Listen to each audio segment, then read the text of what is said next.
Mahfud MD, biang Al Zaitun sudah ditangani, namanya Panji Gumilang.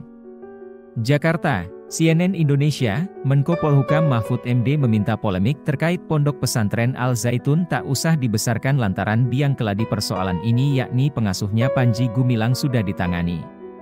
Tak usah dibesar-besarkan karena biangnya di orang namanya Panji Gumilang. Ini udah ditangani, kata Mahfud di Istana Wakil Presiden dikutip di kanal YouTube Wakil Presiden RI, Selasa 4 Juli.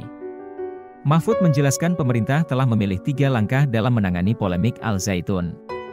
Pertama, kata Mahfud, aparat akan melakukan dakwaan kepada perseorangan yang diduga melakukan pelbagai tindak pidana dari banyak laporan. Dan sekarang sudah mulai masuk ke penyidikan, sudah gelar perkara. Tinggal beberapa waktu ke depan penersangkaan, sesudah penersangkaan dan pendakwaan. Lalu penuntutan dan vonis, pidana terhadap orang, kata Mahfud. Langkah kedua, Mahfud mengatakan institusi Al Zaitun akan diselamatkan dan dibina oleh Kemenak.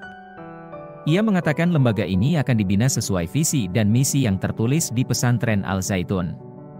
Karenanya, ia berharap tak ada lagi berbagai kegiatan terselubung yang tak sesuai peraturan perundang-undangan.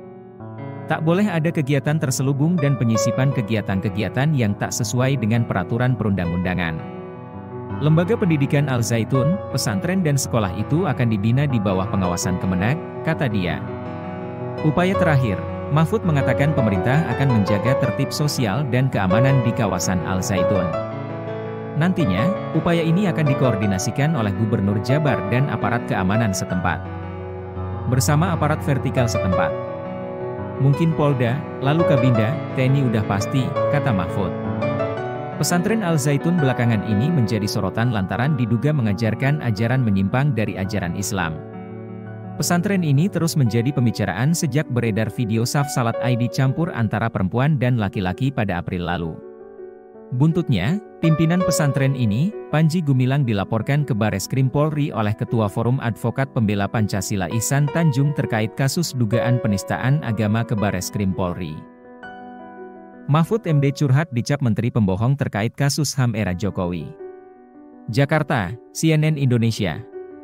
Menteri Koordinator Politik Hukum dan Keamanan, Menko Polhukam, Mahfud MD mengungkapkan pernah dicap sebagai menteri pembohong karena mengatakan tidak ada pelanggaran HAM berat selama pemerintahan Presiden Joko Widodo, Jokowi, pada tahun 2019 silam.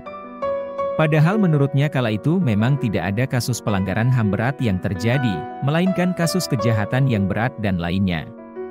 Saya dulu bilang waktu jadi menteri pertama di era pemerintahan Pak Jokowi tidak ada pelanggaran HAM berat, marah semua, bohong baru jadi menteri bohong, katanya begitu, kata Mahfud dalam rapat kerja bersama Komite IDPD di Selasa 4 Juli. Mahfud mengatakan masyarakat saat ini banyak yang tidak bisa membedakan pelanggaran HAM berat dengan kejahatan berat.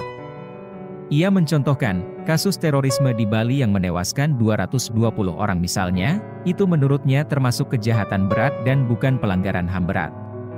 Selain itu, lembaga yang berhak merekomendasikan atau menentukan kasus pelanggaran HAM berat adalah Komnas HAM.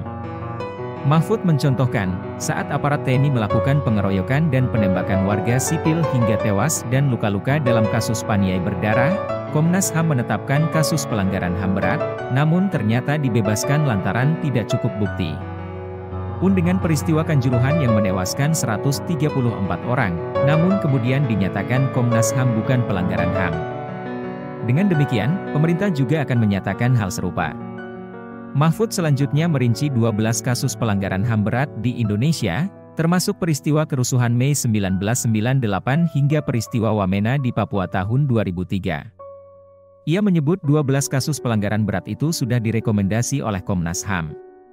Ini 12 ini yang sudah kami verifikasi, Pak, banyak loh pelanggaran HAM itu di Aceh masih ada lagi Tengku Bantakiah misalnya, loh itu tidak direkomendasikan oleh Komnas HAM. Kami tidak boleh menyebut sendiri atau atas usul orang.